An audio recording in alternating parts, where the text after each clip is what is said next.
tell you, I just finished the book.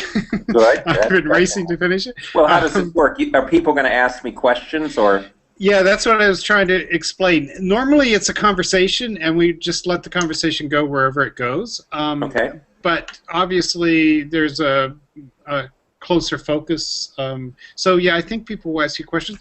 We'll ask you to explain stuff, and if you feel free to just go off any way you'd like to, and if you don't mind, we'll interrupt you. That's excellent. That sound fair? What I prefer. That's what I prefer. Yeah, absolutely. Okay, great. And so we're waiting for 5 or 6 more people to come. I need to also get this posted in a couple places, so I'm going to be doing that now. All right. We are on air, just so you know. Okay. But later, when I put this out at edtechtalk.com and at teachersteachingteachers.org, I will edit this first part off. Okay. Just see that too.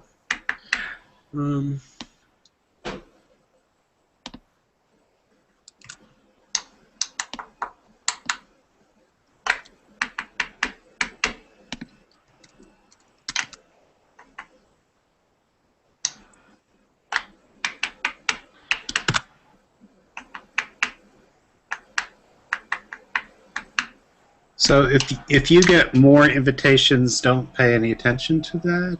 Okay. As we go here, we may get a few others. Because I'm trying to put it out in as many different places as possible for folks.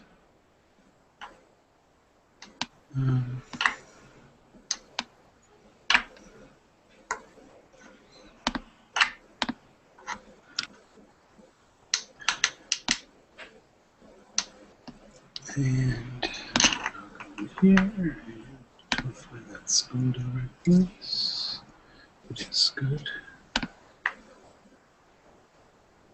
We had a really lively conversation last week with Steve Zemmelman from Chicago and some a gentleman whose name is going to slip my mind right now, but who from Seattle, who helped organize some of the protests up there. Oh, good. And it was all about fantastic. raising teacher voice. And we're hoping to continue that. Here's Chris. In a couple of weeks. Hi, Chris. Okay. I need to stop talking and get this together. This goes where? Goes here to here. Okay.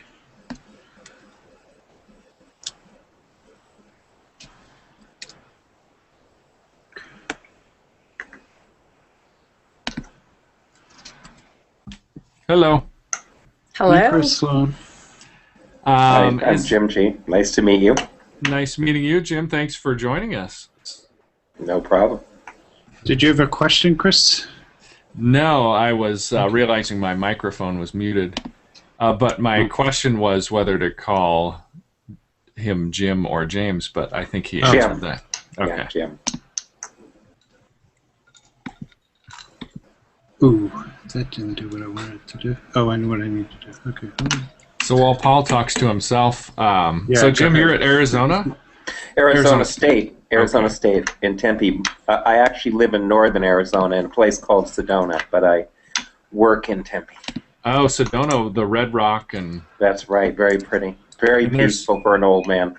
Yeah, there's some big, carved out church or something there in the Red Rock? Yeah. There's a little chapel that's carved in the Red Rock that they put in there in the 30s, I think. It's quite pretty. Oh, yeah. We've been there. That's something. Yeah. I live in Utah, so I'm not too far away. Oh, do you? You're not too far away. You have your own desert. Yeah. Lots of it. And increasing every year. We're facing global warming together. Ooh, yeah. That's for sure. I mean, water in the West right now is... oh, it's going to be a big issue. It is a big issue, yeah. Yeah, liquid gold. Someday we're going to have to pay its price, and then, people are going to be very surprised how expensive it is. Right. And we should be paying that price, I think. You should. Yes, the way to... getting rid of these opportunity costs is really the only way to get the public to understand. Mm-hmm. Same with oil. So I don't see anybody yet in the pad. Is there... Did anybody try to go there yet? I will check On right TTT? Okay. Oh, actually, I didn't put myself in. So maybe. now. I mean, Okay. I always say this. I encourage you to be there if you'd like to be, but I have enough that I don't pay much attention there. Okay. So you can feel free to follow that or not. There you Well, are, Chris. I see you there. I mean, So- the reason for that, Paul, is that that chat is archived, whereas like any chat in this Google Hangout isn't. Is that That's correct. correct? Okay. Jesse, welcome. Is that Jesse? Yes. I think you're muted, Jesse. Hi, Jesse. Hi, now I'm not muted. Okay, look at that. Oh, I put the little thing down here. I know, that's perfect. I'm Fancy. gonna grab some tea. Keep talking to each other for a second. I think we're all set up, ready to go. So Okay. we'll just wait for somebody else to come. I'll get my tea, and we'll be ready to go. Well, we also have Michelle. Michelle, have you spoken much to these people? Yeah, well, I was just speaking with Jim briefly when I first arrived. But Jesse, hi, nice to meet you. Hi, nice to meet you also. Michelle Hegerman, nice to meet you. Yeah, so this is great. And Chris and I work together at Michigan State. So and Chris is going to be in a couple of weeks teaching in Galway, Ireland, in a program. That's nice. Yeah, in the Masters of Educational Technology Overseas program. So we just had Right. another conference call about that on Monday, didn't we? Yeah. So I teach high school in Utah, and I'm also a PhD student, virtually, I guess, mostly at Michigan State. Oh, are you? Okay. Yeah. So that keeps me hopping. Oh yeah, right. I mean, you've got lots of free time, Chris. I know. Oh yeah. But Michelle and I both are teaching your book, Jim. Really? I'm glad to hear that. That's Yeah. very good. Now, Michelle, are you teaching it right now? I'm actually not. I'm not teaching. I design the course, and Okay. then there are some instructors who are teaching the course that I designed. I actually am not teaching this summer so that I can finish my dissertation. Oh, very wise. Yeah. So I just had to. I worked really hard to get those courses up, and then I said thank you for taking this, and I'm going to now focus on analyzing video data. Yeah, it's a great thing that Michelle has set up, and now, but the people who are doing the class that you set up are reading his book right now. Yes, Though, they right? are, and I'm really hoping that they're following this and that they're going to contribute to the chat because they've been reading the book and blogging about it. And But, For anybody who comes on, will I see their picture here? Yes. If they come on, you will see who it is. And if you're not familiar, if you drag your mouse across the picture, you get to see their name as well. I see. Oh, that's very cool. You're all That's who how, you that's said how you I were. remember people. Okay. there are no imposters. And then, yeah. Right. You won't necessarily know who's watching. But Oh, you can. Oh, I see. All right. you can watch it over there at I see. edtechtalk.com/TTT Okay. Well, and elsewhere on Google Plus and so sure, they're nice people. I hope so. And Joe Malley, welcome. Joe is a fellow writing project teacher from Buffalo. Good. And Joe, you're working on unmuting. We can't hear you yet. I think the game here now is you come in muted, Mm-hmm. and you have to unmute when you come in. Yeah, I had manually. There you go. Okay. We're going to try to start right on time since we're mainly here tonight. And then other people can join us if they go to edtechtalk.com/TTT. There is a link to jump in. So anybody from anywhere in the world could possibly join us. That's part of what we like to play with here. Good. Usually doesn't get too confusing. All right. So it should work out okay. And there are some other people who said they were coming who aren't here yet, but Yeah. they can just join us as we go, I think. I brought the Portland trees for you. That's very nice. Those are good. There's even a halo in them. Seems like. Yeah, that's actually the reflection of my here. If I put my head under it, There you Yeah, it looks perfect now. that's the reflection of my lamp. I Oh, think it is. if I do That's this, if I do my video conferences in front of this window, which isn't Yeah. where I usually work, but Yeah. it sort of makes it seem like I live in this Yeah, idyllic paradise. It certainly does. Yeah, it's a good move. All right. You know what? Let's start if you don't mind. Okay. Absolutely. Welcome to Thank Teachers Teaching Teachers. It is show 352. It's June 5th, 2013, and we are graced tonight with James Paul G., who published a book. I think it was in January, if I looked at the Yes. publications correctly, called The Anti-Education Era. And the subtitle, which I said last week or 2 weeks ago when we talked about the book, is even more provocative. And that subtitle, Chris Sloan, is Creating Smarter Students Through Digital Learning is that subtitle. right. So we've prepped Jim, who he's allowed us to call him Jim here tonight, with saying that we are a conversational show. We're not really interviewing him. We want to talk about the book, and we want to give him lots of space to talk about what he'd like to talk about. But first, let's just quickly go around and say introductions. I'll start by saying that I'm a teacher in the Bronx and an English teacher, and I just finished the book just a minute ago, and racing to get done. But really, really loved two parts of the book that I want to get to. That I want to hear more about I think it's called the circuit of human reflective action. That seems like a really important concept that gets expanded in different ways. And then from there down to affinity spaces, those are sort of my two All right. Good. places that I'd love to hear much more about. So there we go. And why don't we start with Chris to introduce, just quick introductions. Okay. My name is Chris Sloan, and I teach high school English and media at Judge Memorial in Salt Lake City, Utah.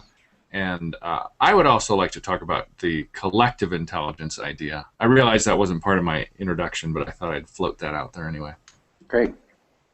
Jesse, welcome. This is your second time, I think, on TTT, but Yep, second time. welcome. Third time will be a charm.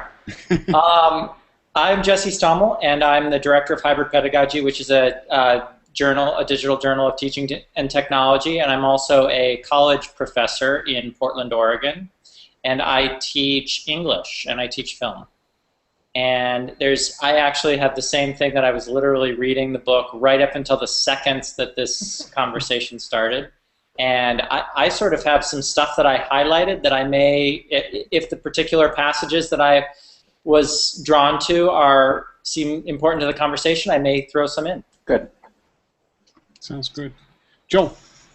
Oh, welcome. yeah. Hi. My name's Joel Malley, and I teach English at a high school outside of Buffalo, New York called Cheektowaga Central. And I teach a couple of English classes there, but I'm also a writing project person, and we've been exploring connected learning. That the digital media hub has kind of defined these principles as connected learning. So I've been doing a lot of thinking about that, and I have not read the book, but I just finished the preface and the first chapter via the Amazon, the free version via Amazon. And you know what? I just read a passage that I had underlined that totally reminded me of most of the things we're talking about with connected learning. Just a quick quote, and key to their good use is that they be subordinated ways of connecting humans for rich learning, and that they serve as tools human learners own and operate and do not simply serve. So I thought that was an interesting little quote. I'd love to see where our conversation goes. Interesting. I just wanted to point out, you also do a lot of video work with your students, or have in the past, right? Yes, I do. So just to point out that Chris Sloan is a media teacher, and Jesse, you said you do film too. I mean, you do film as well, which is interesting. But so, Michelle, Good. first time on TTT, I think. Yeah, Welcome. first time. I'm so excited to be here. Thank you very much for the invitation to join in. I'm Michelle Hagerman, and I am a former middle and high school teacher. I actually taught French as a second language for about 9 years in Canada before I went to Michigan State to join the doctoral program there. So I'm actually a doctoral candidate finishing up my degree, hopefully pretty soon, but I study new literacies, digital literacies, and I'm really excited about this book because I recently just designed a course for the Masters of Educational Technology program at Michigan State, and I put this book on the syllabus, and students are reading it now, and I just think that there are so many important ideas in this book about learning and about who we are as people and learners, and how we can leverage digital tools to, well, as you say, make us smarter as learners. And I love how you introduce it sort of as a subversive book about education. I'd love to talk about sort of your idea of the Big M mind as well. Right. But I'd also love to hear sort of just your recommendations for teachers, advice you'd give teachers for how to really leverage digital tools effectively to support student learning. So that's our, a couple of ideas that are on my mind. Good. Talk about all of that. Too. Good. Excellent. And Jim, could you do a little bit of a longer introduction of yourself and then how you came to this book? And keep talking. I've been a professor at 6 or 7 universities. I keep fighting with the administration. And so I've been tenured 7 times. I was, before I came to Arizona, at the University of Wisconsin, where I started a group called Games, Learning, and Society, which is was really one of the first programs in the country devoted to games and learning. It's still thriving. It runs a wonderful conference, GLS, every June in Madison. I highly recommend it. I came to Arizona State 5 years ago. I'm part of a center called Games for Impact. By training, I'm a linguist. First half of my career was in theoretical linguistics. I then went on to work in discourse analysis and be more concerned with language and society, and have worked on issues of literacy and education for the last 10 years. I got into video games just 10 years ago now, when my then 6-year-old was playing them, and wrote my first book on video games, largely because I got into playing them and knew if I didn't write about them, I wouldn't have a career left. It was at just a very interesting time. The wave of interest in games for impact, games for learning, hadn't yet really started, and it started kind of right around the same time. So the book has had quite an interesting career just by its timing. Great. And Aram has joined us. Can we hear you yet? I don't know if he wants to, but we'll figure that out. I want to encourage people to interrupt as we go. So, Jim, this book feels kind of different. It is. So, can you speak to that a little bit? Yeah. Well, I got to give you a little background to the book, and also it intersects with modern publishing, because the book was originally going to be called On Human Stupidity. And publishers don't like that, right? It's too down. But it is a different book. It's about a problem, first of all, that Chomsky.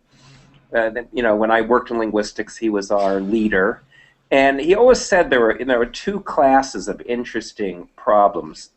One he called Plato's problem, and by that he meant there are areas where humans look much better than you'd think, like learning language, right? Kids learn language that is so complex, and yet there seems to be so little evidence for it. They're very good at it. And he thought those areas were open to scientific investigation. But he also said there's a class of problems that he called Orwell's problems. And Orwell's problems is there's many cases where humans are much stupider than you think they would be, that they're impervious to evidence, that even in the face of evidence, they believe the wrong thing, even copious evidence. And as an old academic, I had become convinced, especially working in education and society, that Orwell's problem is killing us, right? That we live in a society that simply ignores evidence, that engages in arch stupidity, that is ruining our environment, ruining our schools, ruining our culture, and that it's important to really say to people the conversation about education reform has got to cease to be about simply reforming schools, and talk about reforming society and about what types of people we want to produce. before it is too late. I mean, we're a country with the largest level of inequality we've had since the Depression. We know from all the evidence that high levels of inequality lead to a lack of production in society, to bad health, to bad economies, and yet we continue to push policies to do it. Global warming would be another example. We have engaged in a rhetoric around schools as if they are going to save all of society. And we keep saying, here's the next magic bullet for school, without saying, what does a society have to be like that it will tolerate the types of educational reform we want, which are based around equity. Was somebody wanting to jump in here? Feel free if you do. Well, let me just go ahead. Oh, I was just going to say, yeah, I found that that's just such a compelling idea, right? That we have to focus now more than ever on the kind of people, right, that we want our children to grow into, the kind of people. Given the fact that having ignored evidence now for decades, we are going to face a time of great change. We know this without any doubt in global economy, global environment, global civilization, immigration, and movement. We're going to face utter transformation. Mm-hmm. And so the first thing we have to realize is it's late. We didn't operate on time, so we're going to face these problems, but it's not too late. Right. But we can't kid ourselves that there's easy solutions now. No. It's going to take hard ones. And one thing that has impressed me is that given that this is a scenario, we are going to need to ask for every child, our own and the kids in school, how do I make a resilient, adaptable person who can adapt to change, put up with change, because they are going to face chaos. And that is about people. There is an actually new field emerging on resilience, saying that the goal of sustainability, it's too late for sustainability. We're not going to sustain our environments and our institutions in their current form. It's too late. We could have, we didn't do it. But that means they have to be resilient.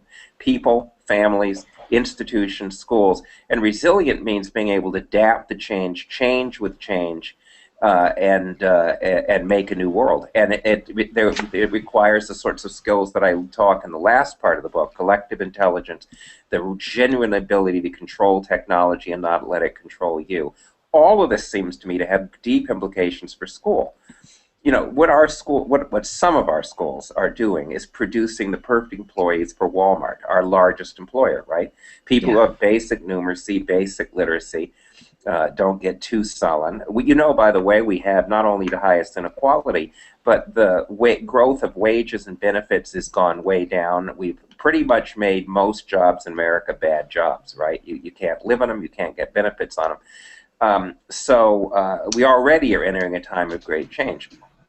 So that's the book is about how do we get people smart through technology. I should point out too that the book is arguing we can make people smarter if we use technology in intelligent ways, but the implication is also we can make them stupider with technology as well. You know, we keep talking about some of the new technologies as if they're magic bullets that automatically do you good. But in fact, they're just as easy to use to make people stupid as they are to make them smart. So we ought to debate, how do we make people smart, and what sorts of smart people do we want? Yeah. So one of the questions that came up 2 weeks ago when we were talking about your book had to do with audience, and if you had a sense of who your audience was for this book. Because we were trying to figure out, it didn't seem like other scholars in the university necessarily. So is this a book for the general American audience? Or? Well, you know, it's like my first video book, a trade book. It's not just meant for academics, but it is meant for academics too. But it's a weird book, as you said, because it's a book that's saying, look, business as usual is dead. Us academics, for example, we're still doing business as usual when only you know, only 30% of college jobs are tenure track, when the colleges are largely too expensive and irrelevant.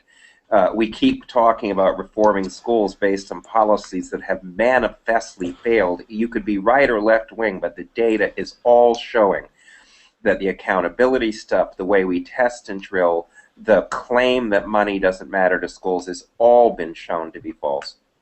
So the book is really an attempt for somebody who spent their life trying to understand stuff in a world, in academics, where you're almost punished if you have an audience, or if you publish in a journal and 5 people read it, you're great. If you put it up on the internet and 50,000 people read it, you're a panderer. And that's part of the reason we're in the mess we are, because we academics have not had impact. We have not allowed our teachers in high school and elementary school to have any national voice.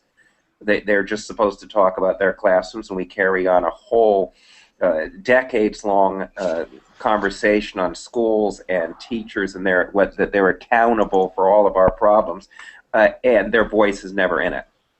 Right? They're never there. So it's a book that says, look, it's crying in the wilderness probably, but it's my responsibility to, and all of our responsibility to say, look, it's late. These are serious problems, and we've got to stop business as usual. We've got to stop trivia, and I'm glad to say that to anybody who will listen. And, the irony, that theme, there's a lot of books coming out on that theme. Just as when I wrote my video game book, unbeknownst to me, tons of people soon came out with video game books. You're going to see a plethora of books on human stupidity is killing us and what we can do about it, because it's getting to be obvious. So one of the things that comes up early is your idea of the we need to short circuit the circuit of human reflective action. Can you talk a little bit about what that means? That circuit of human reflection is a really core point, and it's a hard point to put in an entertaining way. But let me put it differently to you. The research in the learning sciences and in cognitive sciences has made clear that there are conditions under which human beings think well. They look smart. And there are conditions under which they don't think well and they look stupid. Now, if you want a human being to be smart, what you do is you put them into real experience, not just a book. And you guide them, you help them, but they have to have a goal for action, right? So if they're in a real experience with guidance and they have a goal, there's something they want to accomplish, and they're getting from that experience feedback and images and and not just words, they tend to be quite smart. But if you put them in a situation where they have no images, no actions to take, no goals, just a bunch of words, they tend to be very stupid. Right? And interestingly, what school does is it puts you into a situation where you have words but few goals of your own, no action to take. And you can't marry the words to images and actions and experiences, right? It's stuff about chemistry, but there's nothing there around, and you have no goals in chemistry. I have described, a lot of schooling is like giving a kid the game manual, a video game manual without the game, right? Chemistry is a game. It's a set of activities you do in the world, and when you do it, the world talks back. You do it based on images in the world and actions, goals you have. You get feedback from the world. You do have help. You have other chemists. But it's a game. It's not a set of facts.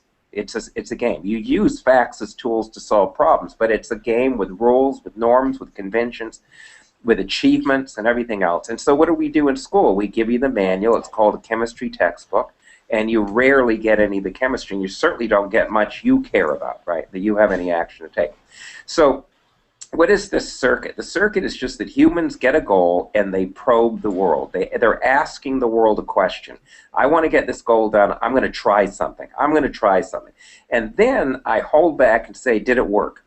I have to appreciate it. Did it work? Did I get a good result or a bad result? Is it moving me closer to my goal or not? If it isn't, then I act again, and then I consult the world again. So this is simply a conversation with the world and respect for the world. A lot of what the book is about is that we don't respect the world, and and it bites us, right? It's really just a respect for evidence. Scientists do this circuit as well. They do something, they get feedback from the world. If it isn't right, they do it again until they have gotten to the goal they want to get. It's a respectful conversation with the world in which you probe the world and reflect on its response. We do that in our daily lives. None of us could get around the world in our daily lives. But where we cease to do it is when we're being citizens and when we're in school. Look at the way the United States disrespects what the world says. Fracking is a good example. It's illegal to even tell people what the chemicals are in fracking. All over Pennsylvania, people are literally getting sick. Water and animals are dying. Earthquakes are happening from it, and yet we simply, that's the world saying, hey, if you keep this up, I'm going to bite. I'm going to bite. It's like a dog snarling at you, and you go to pet it again and again and again. And of course, everybody, because there's great money to be made on fracking, is going out and saying, of course, we don't know that it's unsafe. You can't prove that all those dead fish were from us. But we've done a lot of that, right? And the world, you know, Hurricane Sandy, the world is bitten back. Notice that after nearly 2 decades of No Child Left Behind, the gaps in race are as bad as they were when we started. But we did manage to have one achievement. The gap by class passed for the first time the gap by race. So not only do we not close the race gap, we actually made the class gap worse than that. And what did we do? We continued the policies. So that's we're talking about something very fundamental. I never thought as a 65-year-old it'd have to be said in a book that evidence counts, and that when you don't respect the world, it bites back. It bites back in policy, it bites back in science, and it bites back in your daily life. Schools should be about how to respect the world, and that is partly about how to respect evidence. And then, of course, in our world, since this always ties to questions that are quite complex about government and about the global world, you then are going to have to be able to think about complex systems. You're going to have to think about very complex things and have the tools to do so, and we're not giving people those tools. So go ahead, Joel. Jim, just as like a practical matter, so based on what you just said, like your typical 8th grade ELA English student, what should your typical 8th grade student in an English classroom be doing in order to do all those things, respecting the world, valuing evidence? Like what kind of activities you see helping to promote that type of thinking, etc.? Well, you know, so the thing in any class, English or not, but English could be a great example because, of course, one thing that you want to be teaching in English and will have to be teaching when the Common Core comes around is argumentation. But you see, if I want to teach you about argumentation, I first have to have something you want to argue over, right? Some issue, something you care about. And then you have to have experience with that issue, which is not just reading. Reading's important, but take like a video game. Nobody reads the manual first.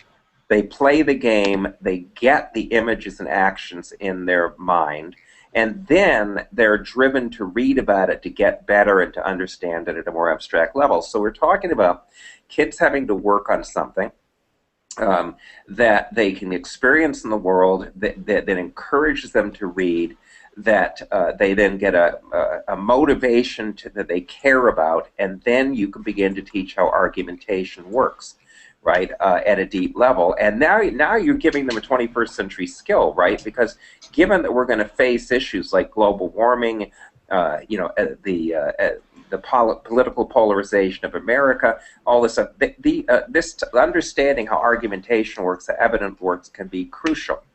What problem you pick doesn't matter, but what you need to do is pick one that is deep and where there are not trivial answers. One that has really interested me, but you know, we could take a billion of these, is the big controversy now over processed food, because processed food appears to be the main cause of obesity. It interacts with a brand new understanding of chemistry that, for example, chemicals, even if you have the same chemical that you made in a lab, doesn't act the same way as it does in a piece of food. And the thing about processed food is you could imagine kids in chemistry studying it, you could imagine people studying it in history and in English, looking at the ample arguments over it. that are all over the media. So, and I'm actually a big fan of trying to get kids in different areas to understand that most serious problems are not in one area, that you're going to use your skills of literacy and argumentation, science, by the way, how to graphically represent the issues. So I'd love to see kids and teachers cooperating to see that these skills you're getting. You know, today with this mania for STEM, we've separated science and art and English so thoroughly that we're not equipping people for real-world skills to be interveners and activists, right? So that's just one of my pet peeves, processed food. The literature on it is wonderful. But you can pick any sets of issues which are hard problems, right? Global warming would be one.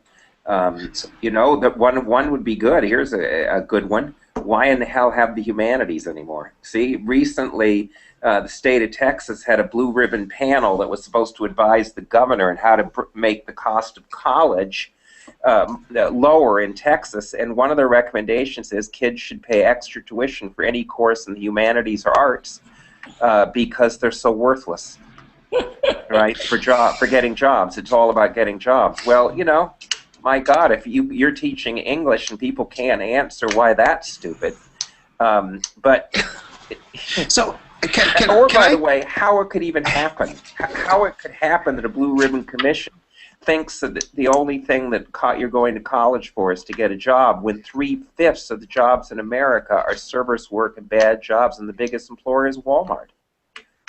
You see, I mean, if you think the purpose of schooling is to prepare kids for jobs, then what you're saying is you're preparing 3/5 or more of them for bad jobs.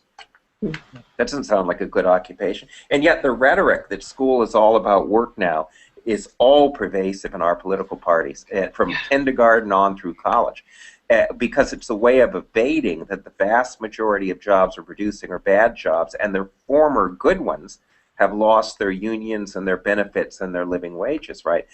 So, Jim, I guess what I would say is that it's very important in English or anything else that context. Kids should any problem you pick that says, look, this is complicated and context matters, right? That's important.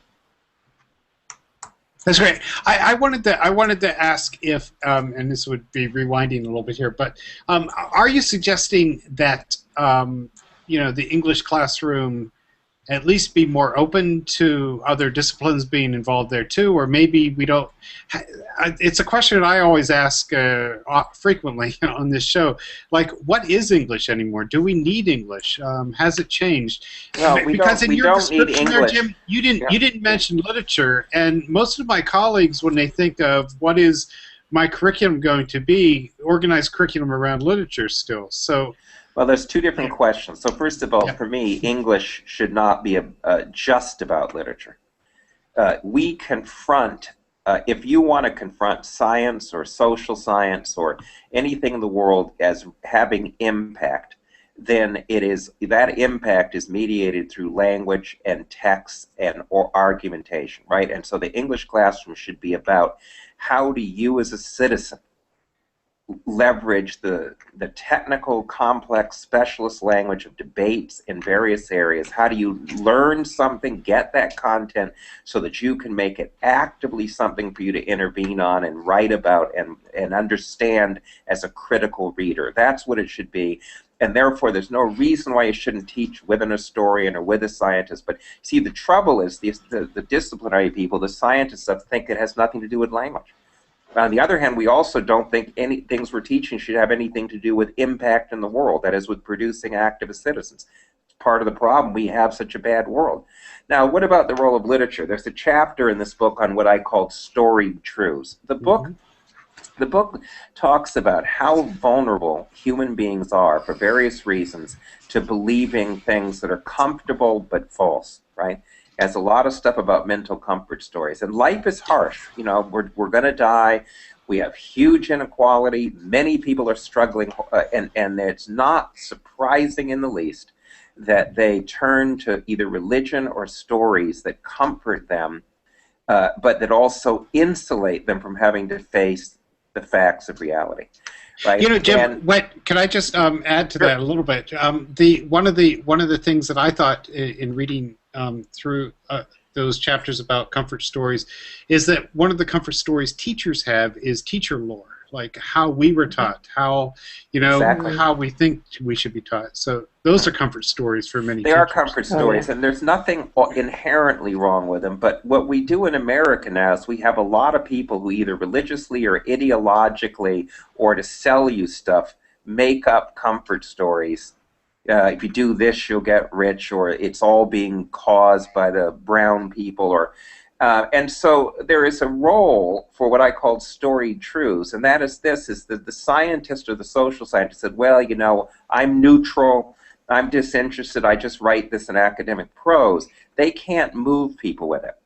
And what people writing great literature do, but also great nonfiction literature, the nonfiction that really tells a story, is you get these skills to take a story that's true, but tell it in a way that makes that truth meaningful and empowering to people. And we are really bad at doing this, right? We've got, you look at the wonderful things we've discovered in science and how few Americans know anything about them, because we don't write it for them, and we don't write it as a way of being meaningful. The majority of Americans don't believe in evolution. One of the deepest discoveries, but also one of the most beautiful discoveries in the world. And anybody who could write either a good novel or write not good nonfiction about global warming, or about processed food, or about the way that humans have become echo chambers, only talking to people who believe the same thing as them, and where there's ample facts, but where there isn't is the talent to communicate those facts through the noise of the false comfort stories. There's one kind of Go ahead, solution. Jesse, you're next. Go ahead. I wanted Chris. I wanted to get to Michelle's point. Sorry, just to transition. There's one solution that you mentioned. That's this big minds thing. And Michelle, maybe you could phrase what initially you wanted to talk about. Yeah, no, there's so many ideas swimming around in my mind right now. But this idea, right, of there's a couple of ideas that I'd like to talk about, and one of the ideas is essentially that the effective use of the thoughtful and smart use of technologies to counteract, right, our tendencies, our naturally stupid human tendencies to sort of believe all things, and in the stuff that I see, especially kids when doing, you're scared, right? Right, especially when you're scared, or you're overwhelmed, or you don't really know, you don't have enough experience. I mean, I study ninth graders reading on the internet. I mean, trying to construct an understanding from the wilds, the wilds of the interwebs, and it's hard for them to know what to trust and what to believe, and what's important. So I would love to talk a little bit about how we leverage digital tools to support these kinds of critical literacies and these kinds of ideas. Right. But the other point is this notion of sort of the echo chamber, right? That digital technologies can also lead us into, right? Sort of that the Facebook, the filter kind of phenomenon that Eli Parize also talks about, right? And this idea that we're not smart, and that one of your solutions is that we have to get better about using our collective well, there's a lot of stuff there, and let me just say before I forget it on that last one, is that the internet and social media can give rise to these echo chambers where you just communicate with like-minded people, and even polarize, because the only way to get status is to be the most extreme. But you see, collective intelligence, that is when you're going to try to go beyond the intelligence of any one person, requires diversity. So by definition, those won't work, because you are sealing out crucial pieces of information that you don't have access to. However, to the shared mind stuff, or the big mind stuff, let me start by saying that it's a common theory, and at some level right, that one of the reasons humans are not very smart is that we have this primitive mind, right? Our bodies and our minds were evolved as hunter-gatherers, where it was very small groups of people. They knew each other intimately, and we were never prepared for the level of complexity that faces us in modern cultures, right? Our mind, by evolution, couldn't catch up to it. And there's some truth to that. humans, I think, are more adaptable than that. Here's what I think. I think that our minds were, as I say in the book, always meant that they evolved to be what I call plug-and-play devices. You were never meant to be intelligent all by yourself. That's why we have language, right? You were meant to network with people, to share their knowledge together and yours, and use whatever tools you had, language being one of them, but fire was another one. And that but there's this idea that we're smart, that we carry around smart heads, and that we are individually smart, I think is not right. I think we are a plug-and-play device looking for good other people and good tools to plug in. Now that means, of course, you ought to think carefully about what you plug into. Right. Who do you plug into, and what tools do you use? Second thing I want to say is that if you want to talk about how to use technology to make people smarter, that is to make them this distributed intelligence or the shared minds where they've got good tools and good people with them, you have to first not talk about technology. Technology is just a tool. You have to say, what sorts of relationships do I want the people to have, and what sorts of learning do I want them to do?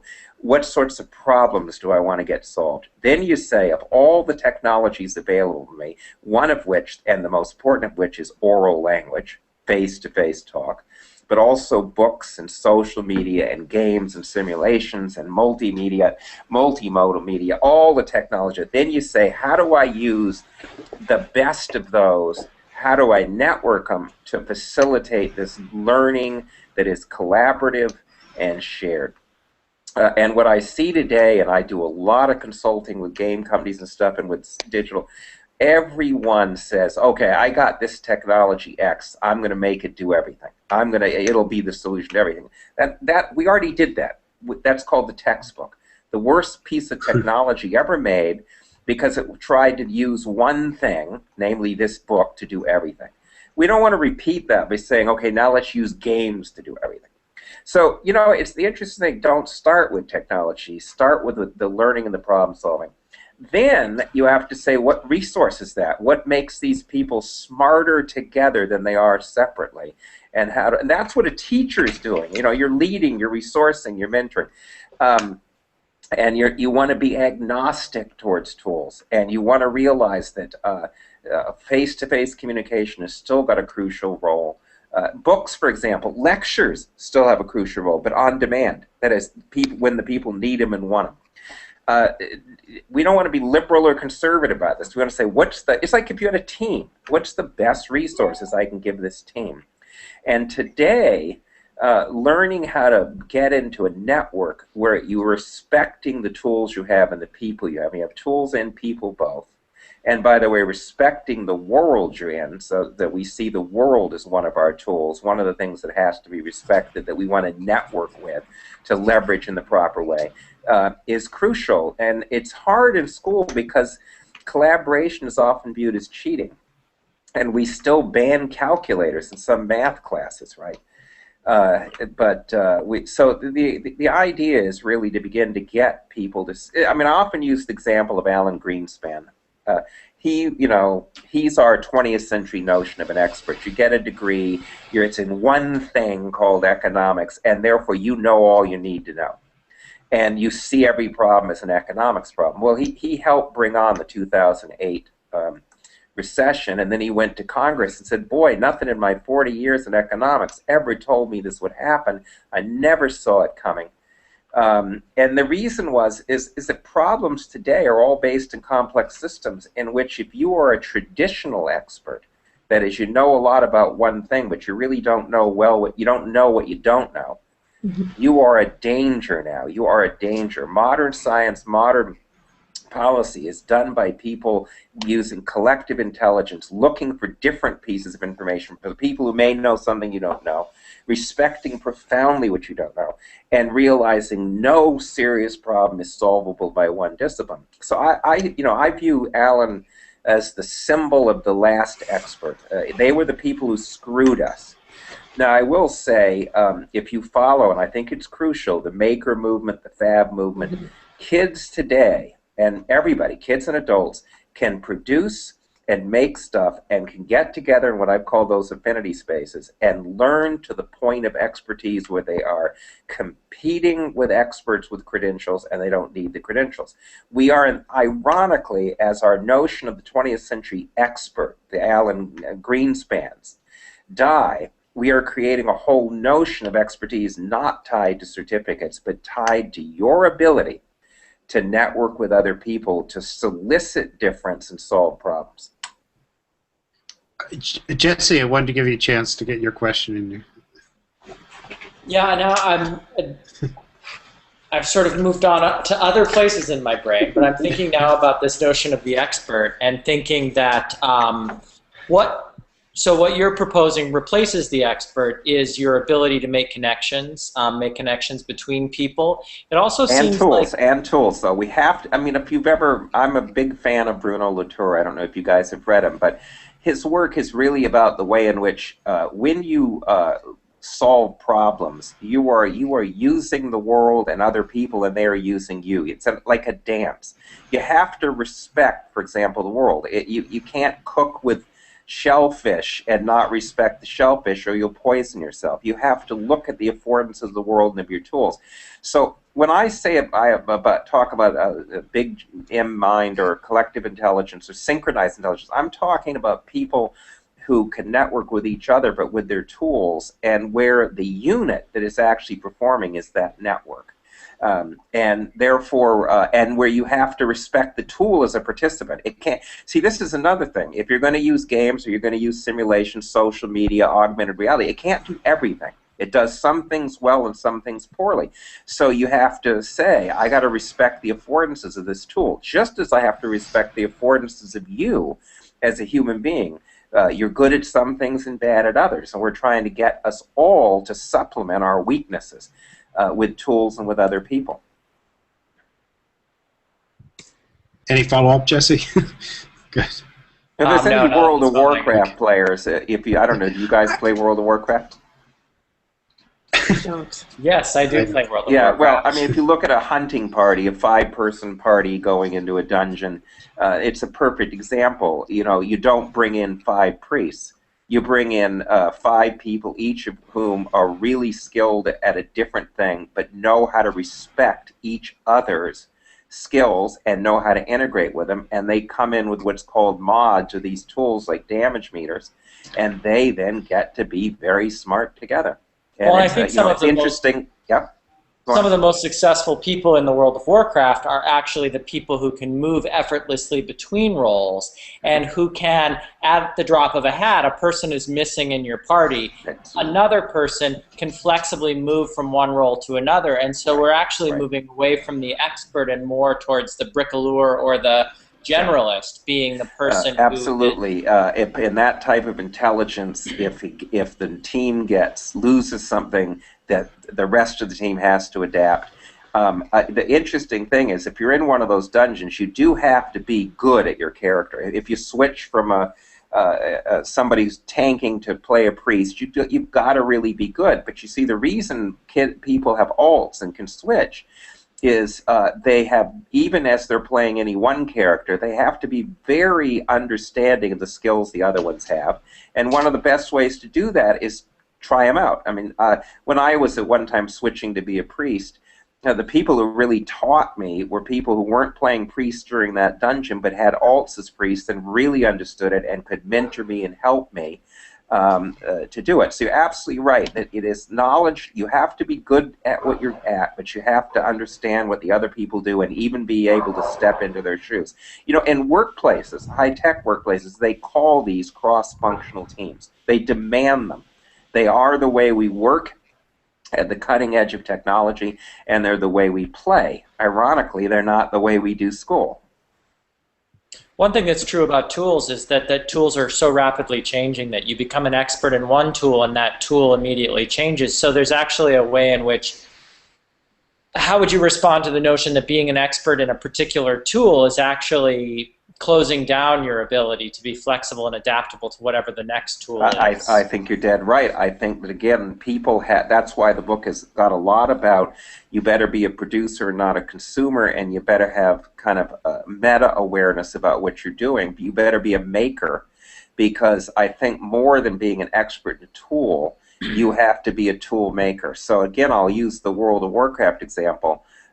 If you get the mods but have no understanding of how they're made or what they're inside of them, you're just kind of the laity, right? And then you're screwed if somebody makes a new mod. You got to learn it all again. If you get your hands dirty modding and kind of understand how these tools are made, and you take, as many kids do, and you just don't take the tools the way they're given to you, you transform them, you change them, then what you are is you are prepared for future learning with new tools. You're even prepared to make tools. I couldn't agree with you more. Being a consumer of tools in the end just screws you, because I also think that Microsoft is a sinner at this level. It has been for decades. As we make stuff more user friendly, we make the consumer idiots, right? They don't understand at all what stuff is doing. And they can't actually do what they want to do. They can only do what Microsoft wants them to do. And that's a good paradigm when a society has got a good economy and everybody's middle class and they're all happy as clams. It's going to be disastrous in the future because change is going to come too fast. And the people who can't innovate, can't mod, can't transform and adapt things could be really in trouble, right? We know people are going to have to learn new things fast, and they're certainly going to have to know how to draw out knowledge from other people, because the world isn't going to be stable enough to be an expert on something very long. Yeah, I would say the Mozilla WebMaker tools are trying to answer some of that, because they're trying to show what's behind the curtain. And there's, of course, a huge movement in games today for kids to build games, for games to come with the tools that you can mod them. I certainly wish curriculum came with modding tools for the kids to make pieces of it. Can I need to circle around this before I get to the question, but here's, I want to point out that when you asked, are you World of Warcraft players, one of us raised our hand halfway, the other raised his hand all the way, and most of us then got quiet. That happens in my classroom too when I ask the same question. Like, most of my kids aren't, right? A few are. And I think there's a lot that we can learn, obviously, from seeing how kids are working in that way. But a lot of kids aren't gamers. So that's sort of one thing I wanted to ask about. But I guess what I wanted to ask really is, but let me say something about that. I mean, about 92% of kids have played games. A lot of, you don't want to use the word gamer. What we found out is if you ask, are you a gamer, they'll say no. And then if you say, do you play games, yes. Gamer can carry a lot of weight. But it isn't important to me whether kids are gamers or not. All kids are people who in their daily life learn from experience when they have goals, and are smart when they're trying to achieve their own goals and they're resourced appropriately, right? All of them are. And so whether they're doing that in a game or they're doing that, they make no difference. If they want to go and plant a veg, Are we going to make a distinction between World of Warcraft and Angry Birds? Because the thing is, I think a lot of what you're saying applies just as easily to a game like Angry Birds, or maybe something like Little Big Planet, right? Or even Minesweeper, which are sort of all games about doing the kind or of Minecraft, today. Minecraft. Right, is a thing. But the thing is, what games are, all games are, is a well-controlled, well-designed space for problem solving, often collaboratively. Right? And that's really all I'm saying, is we need to create, that's what schools should be about, that's what good teachers always do, is you're creating a safe, well-designed, well-guided, well-resourced place where people can solve problems with others and learn from each other. And that's what a good game is, but that's what a good classroom ought to be, and you don't have to have any one particular game to do it. I wanted to say, too, that for years, conservatives, conservative educators say, well, the way education ought to work is just tell everybody everything, just direct instruction. But, and that's obvious. We know that does not work. people cannot learn much from language until they've had some experience to connect it to.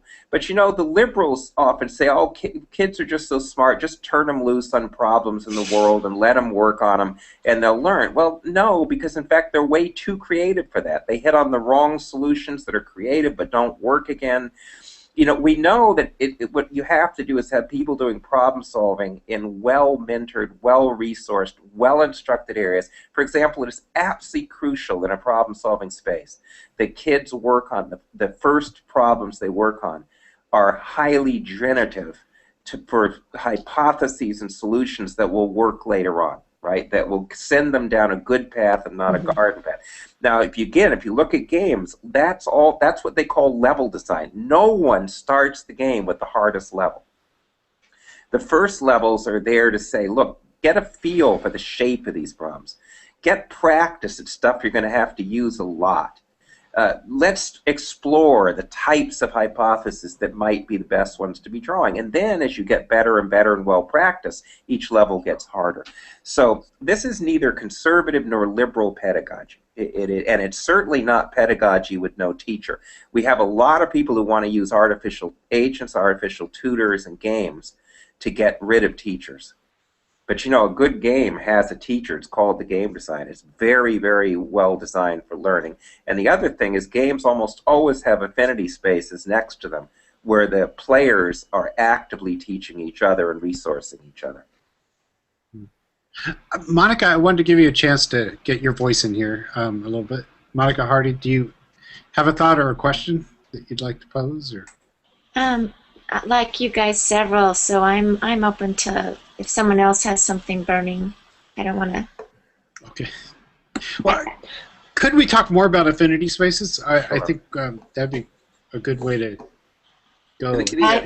Yeah. I'll jump into that. There's a quote. Imagine a college that was nothing but hundreds of linked affinity spaces built around many different important problems or endeavors.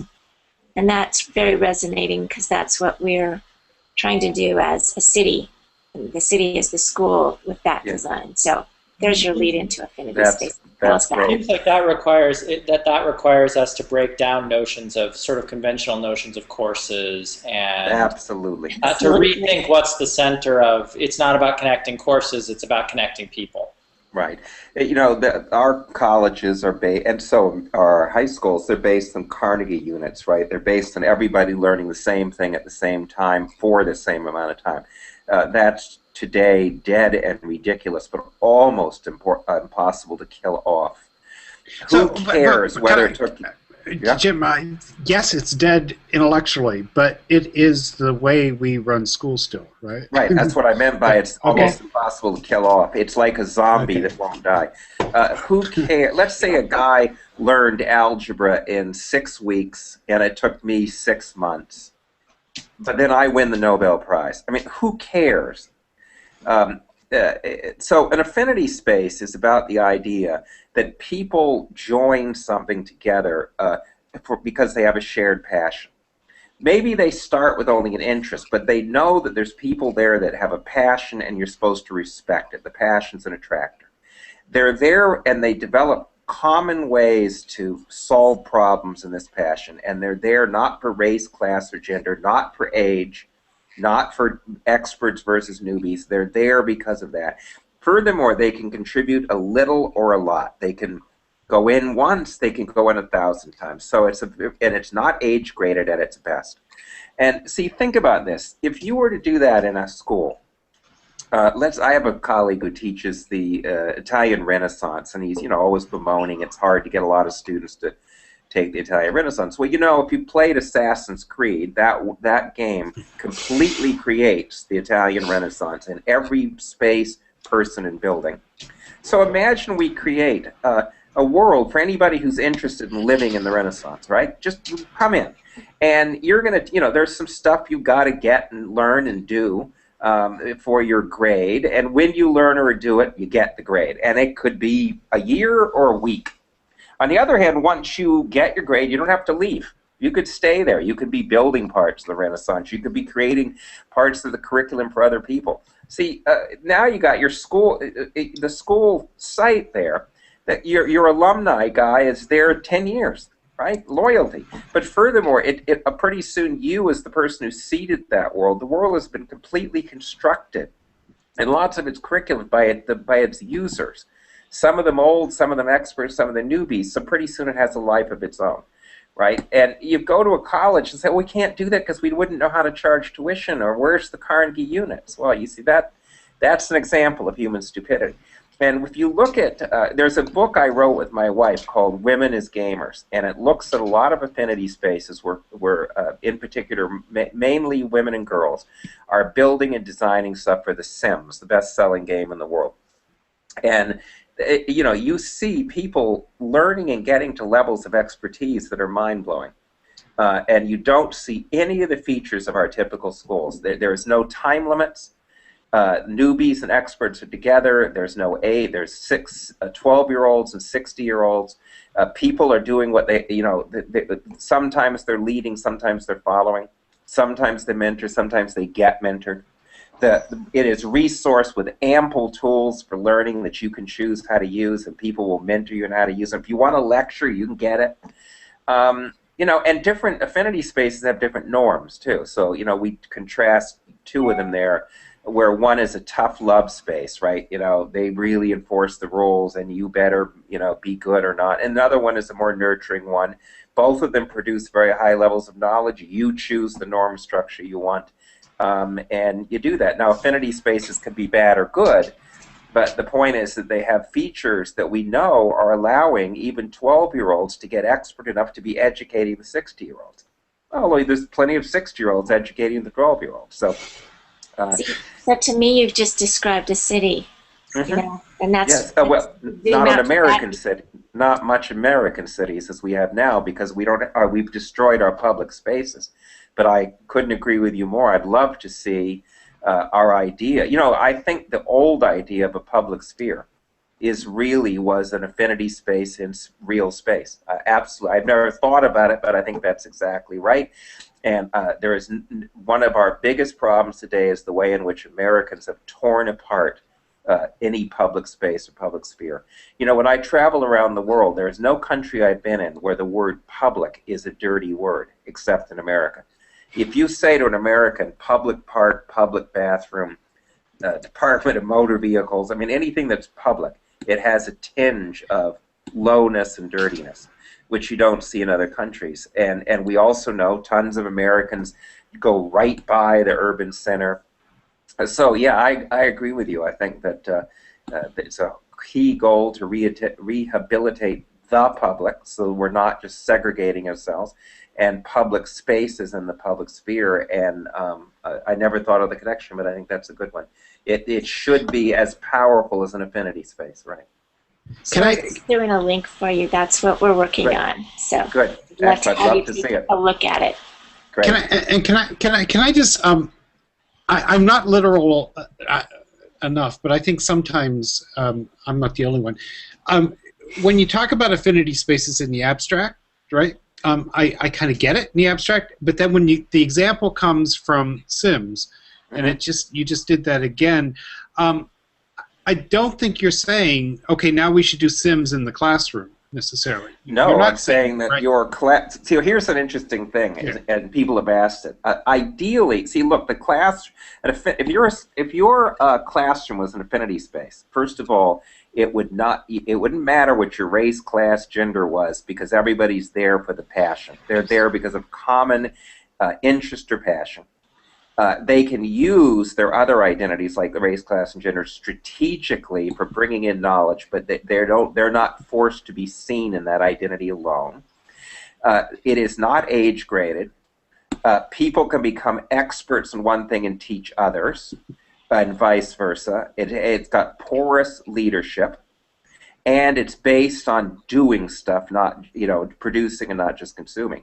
Now, here's the interesting thing. People, especially in the area of composition, there's been quite an interest to turn the composition classroom, the freshman writing classroom, for example, into an affinity space. Let kids choose different themes, and then you write and produce on something for which you share a passion with others, regardless of their background. What kills it is grading, right? Because the thing with an affinity space is there's a set of standards, high standards, that emerge from the people who have the deepest passion and who are the most further along. And they set that this is what it, if you want to be accepted as a builder in The Sims, it's got to be this good. And we'll help you get there, and we'll mentor you, and we don't care whether it takes you a week or a year, but you're not going to get the rewards for nothing, and you're not going to get thrown out because you failed, right? Now in school, if you by the end of the term you haven't done it, you fail, right?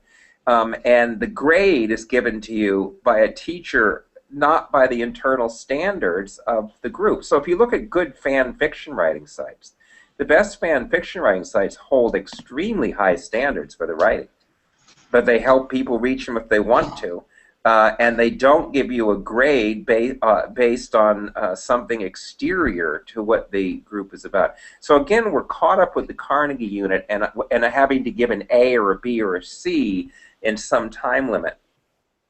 When affinity spaces don't work that way. By the way, the affinity space idea was connected to some literature that goes back to the 80s by scholars in Europe that were looking at the original green movements in Europe, which they called morally heated affinity groups or morally heated affinity spaces, where you get people in the green movement, some of them conservatives, some liberals, some Nazis, that all of a sudden were able to background their differences because they shared a common endeavor, a common cause, and common tools, and were able to do that. And it became, you also saw it in when the biggest voucher program in America is in Milwaukee, where the African Americans had wanted them in order to have their own schools, and had for years partnered with the Democrats because that was ideologically their most likely partner, and they got nothing. So they partnered with Tommy Thompson, the neoconservatives,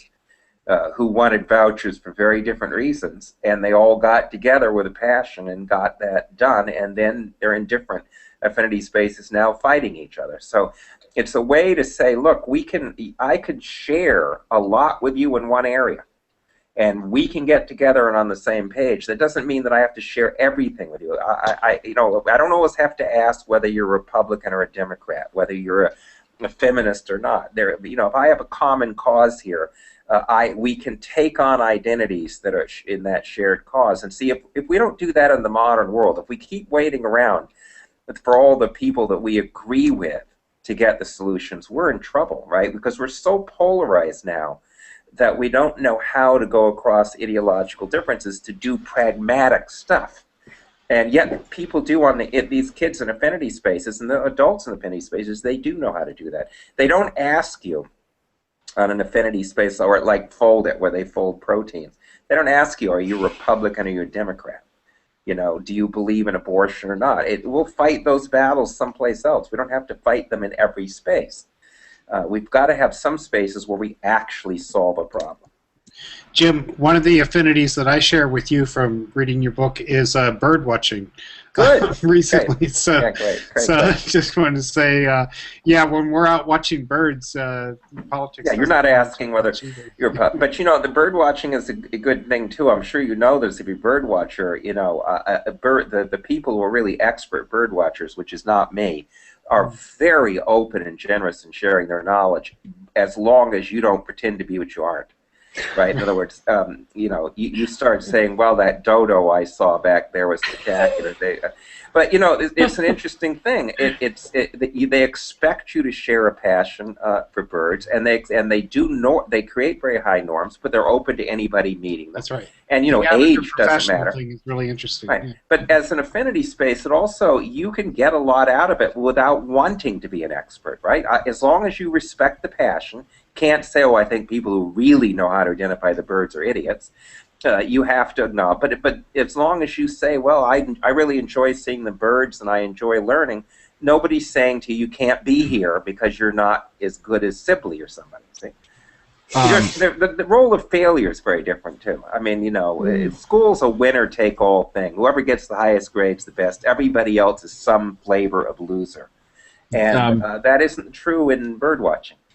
Jim, I had a question. In all your travels and consulting, have you come across schools you know, as we currently define them, that are coming close to affinity spaces, or have you found some glimmer of hope with the Well, I'm not schools? sure we can do it in schools, at least with our No Child Left Behind and the Carnegie units and the grades. I think we could do it. My suspicion, and I haven't visited a lot, well, I have visited some, some of the nicer schools that are really doing well around this happen to be quite rich, right? Because they're exempted from all of that problems. But you know, at a deeper level, so MacArthur has two schools, one in Chicago, one in New York, both public schools called Quest to Learn. They're trying it. They're again, they're going to bump up against the testing regime. They're trying it. But you know, there's a deeper thing. And this is part of the thing in the book. We can't pretend that reforming schools will make us a better society, because we have to have a society that will tolerate good schools, right? If this society really wants 3/5 of the kids to go to work at places like Walmart so their kid can get a good job, we don't have a society that wills that the other kids get that chance. Now, America has twice had the will to educate people. Once after Sputnik went up, we made superlative curriculum. Man, A Course of Study was very interesting. Lots of excellent science stuff, of course, all based on problem solving, conceptual thinking, good tools. And why? Because we thought, wow, we're going to lose to the Russians. Once the Sputnik controversy was over, we went back to skill and drill schools. And then in the 80s, when Japan was beating our economy, and we thought it was because the Japanese were making every student a knowledge worker, we put in things like Anne Brown's Community of Learners and a whole bunch of other excellent things that are very along the lines we're talking about. And then by the 90s, we discovered it isn't true that the break on a modern economy is a lack of knowledge workers, because of course you can get them all over India. It was service workers, right? And our economy came back, the Japanese went down, and so we got No Child Left Behind. So if you wanted we have to change the society to get the will to say we want to do it. Crisis is one which historically that means a crisis for America. And I do think we do have a crisis, but not only the global warming crisis, but the inequality crisis, the growth of inequality that is killing us in our health. That may come to be one of the things that will do this. But I will say one of the things that I think we have to get off of the rhetoric of school is about the job you're going to get, because lots of jobs are not good jobs. So school has to be about having a productive life as a citizen, being able to find worth, agency, and production either on your job or outside your job. I mentioned the game Fold It, where people fold proteins to help scientists, where they've discovered one of the proteins that cause AIDS. They've won lots of awards. There's beautiful things on YouTube where a woman in England comes home and says, you know, I'm a service worker. I don't get any respect at work. People don't treat me as a knower, but I do know how to do stuff. Then I come home and I play Fold It, and I feel I'm contributing, feel I know stuff. I've joined a Fold It guild. I can discuss. See, so in America, we'd say, well, she doesn't matter because she doesn't make money. But see, she is getting her dignity, her sense of control off market, not on market. Now, if she didn't have that, her life would be that job she hates. And you as an educator should think not about, is this kid going to end up in a great job, but is the kid going to end up to have the abilities to have a great life? That is, to be able to somewhere contribute their skills. And the world is full of places to contribute your skills that are not in your job, right? Now, ironically, a lot of these places where people like that Unfolded or the designing for the Sims or doing citizen science, a lot of that stuff does begin to give new skills for jobs and even starts new businesses, right? So it does cycle back. But our real interest must be is how does each person protect themselves from the society that wants to devalue them? And how do they contribute as active producers in the face of change, and not see that the only way to do that is to get a job that pays you a lot of money? Otherwise, we dismiss 3/5 of our students, and no teacher should and want to do that. So when we get this rhetoric from the politicians and stuff. It sounds like mom and apple pie, right? I mean, I was on a conversation today, and the guy said, well, you know, a fairly wealthy guy says, well, you know, I sure want my 4 kids to get a good job, so maybe I think that's what games should be about. And I said, well, yeah, but you really don't want all the other kids to get a good job because they're going to go to Walmart. So as long as you just say it's about jobs, either change the society and have a good job for everybody, or redefine what human worth is. But and that's an exciting thing, because the ability, if a kid comes out as a producer, a maker, facile with technology, to use it, not to just let it be used, and able to get into learning coalitions with other people, that person can get dignity and control outside of a market, and can possibly be the wedge force for changing our unequal society. We're going to have to make that our summary for tonight, Jim. Okay. I'm sorry. No problem. I was thinking that I'm really glad you wrote the book, because this face-to-face is really wonderful, but there's a lot more if you pick up the book. So, thank you. I hope so. Yeah. Okay, thanks for having me, guys. It was a lot of fun. Let me you just so much. do a quick closing, just to say that this will be recorded and up on YouTube very quickly, and then and on Google Plus you can find it, it'll eventually, within about a week, be up at edtechtalk.com. And you will also be able to find it at teachersteachingteachers.org. And we always thank here at the end Jeff Lebo and Dave Cormier, who started this network, the edtechtalk.com channel of the World Bridges Network. We want to thank you all for showing up here tonight.